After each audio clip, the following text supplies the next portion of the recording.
आपके लिए एक बात, अभी बैठे थे और जो आप गीत गा रही थी इस गीत का जवाब नहीं है, लेकिन हम आपके लिए सोचे कि क्या कहें। कहो में डर लगे तो कब लड़ाई कर ले, बाकी हमरा तरह आज लड़ाई नहीं खेल हुए ऐसे ना लड़ाई करेला हम ना, तो हम कुछ कहबो कहां कोई बनी है। अरे कि चढ़ते फागुन जानू दिल से निकाल गइलू, चढ़ते फागुन जानू दिल से निकल गइलू। अच्छा लगी लाइन तो ताली बजी हलो कि फगुआ खेलो मोने गइलू ससुर चल गइलू, फगुआ खेलो मोने गइलू, फगुआ खेलो मोने गइलू ससुर चल गइलू।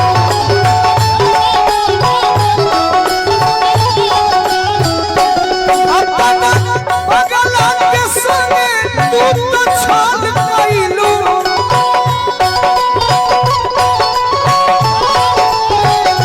अरनवा खेलो मोने गइलू ससुर चल गइलू,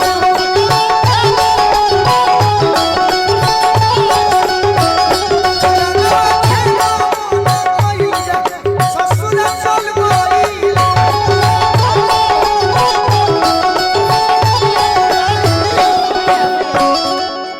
इस लाइन पे तो एक ही जवाब आएगा। बाबू बाबू हाँ?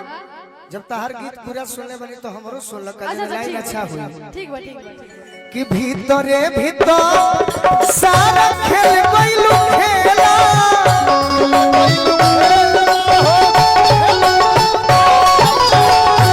तू ही बताओ ऐसे प्यार के करेला,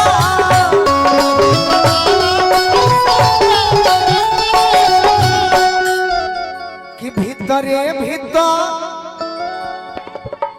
उनका के बनौला के जरूरत नहीं है, कर दिनों में प्रोग्राम बा कि भीतरे भीतर सारा खेल गइलू खेला, अरे तू ही बताओ ऐसे प्यार के करेला,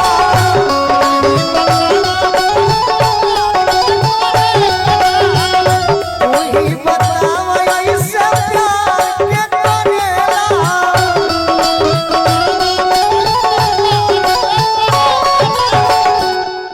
कि भाला बाड़ू ए दादा,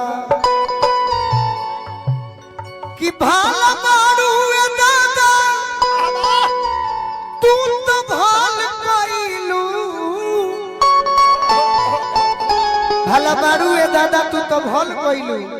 अरनवा खेलो मोना कइलू ससुर चल गइलू।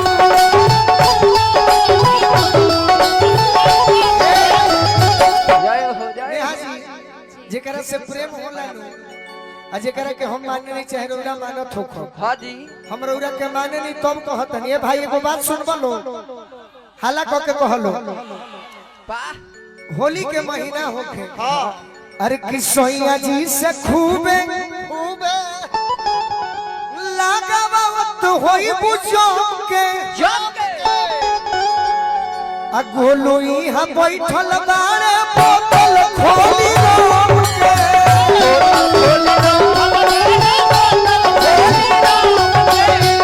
गोलू इहा बैठल बारे बोतल खोली रोम के,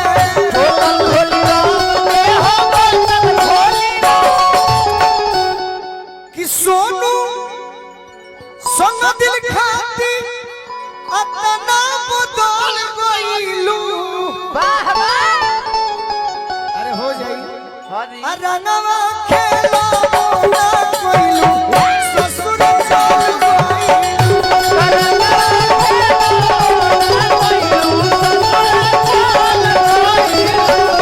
फगुआ खेलो मोना गइलू ससुर चल गइलू।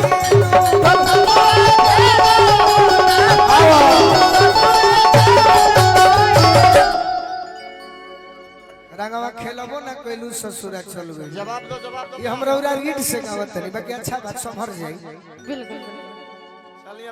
अब कुछ राउर बारी बा कही बिल्कुल स्किल से मैंने अब जवाब रोगा दी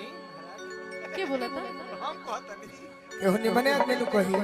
जवाब देवे खातिर खड़ा बानी कही वाला नु कही हां सही बात बा जैसन चहले रहनी वैसन पियबा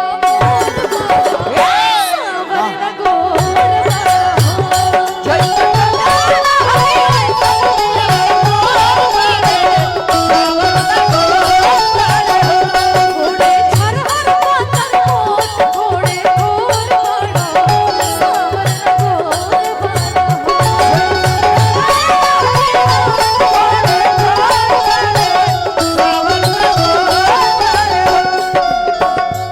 गोरी चहल जवानी गोरी चहल जवानी अब कुछ लूर सीखा चल के सहूर सीखा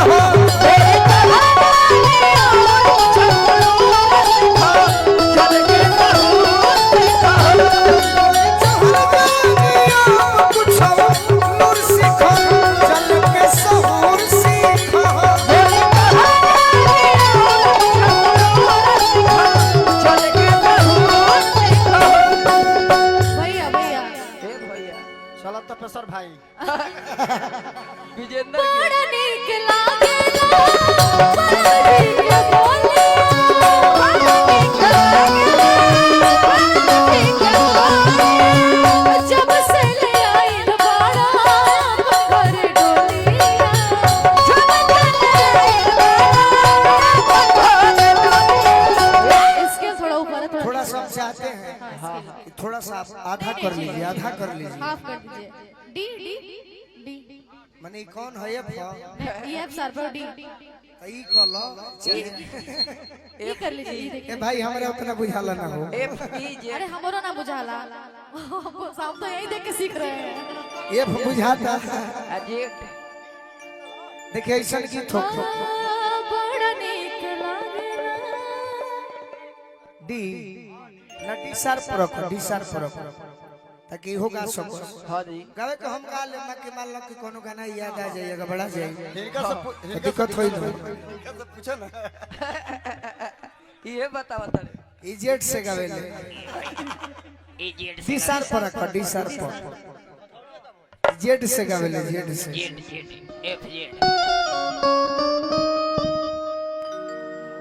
जैसन चाहने रहनी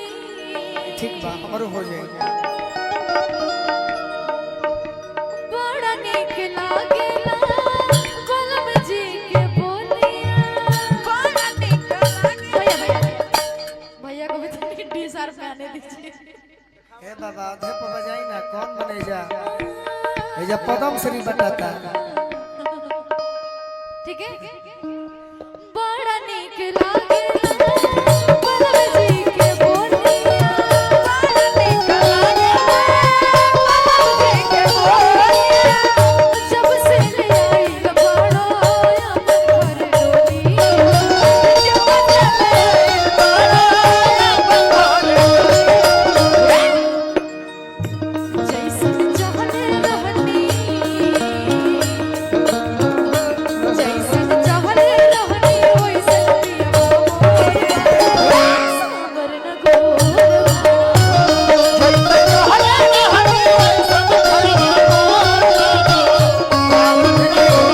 नेहा जी जी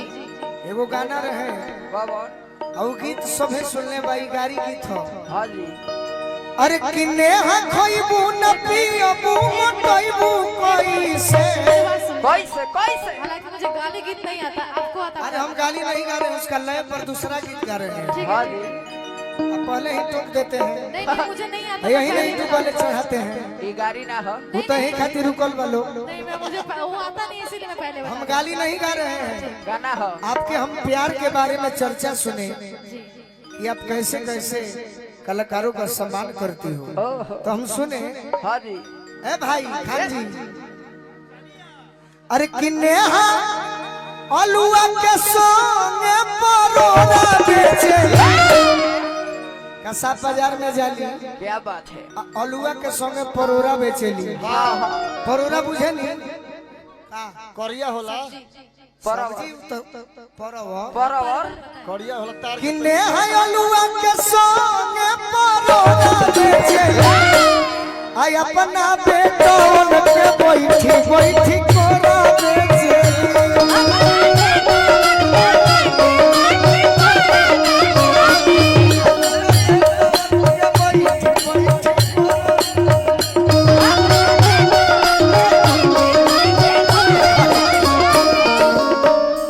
आज हमनी के अच्छा करियो कुछ हाँ जी कहे से कि दूसरा के चलते भइल बा हाँ हाँ और आपके हमारे कभी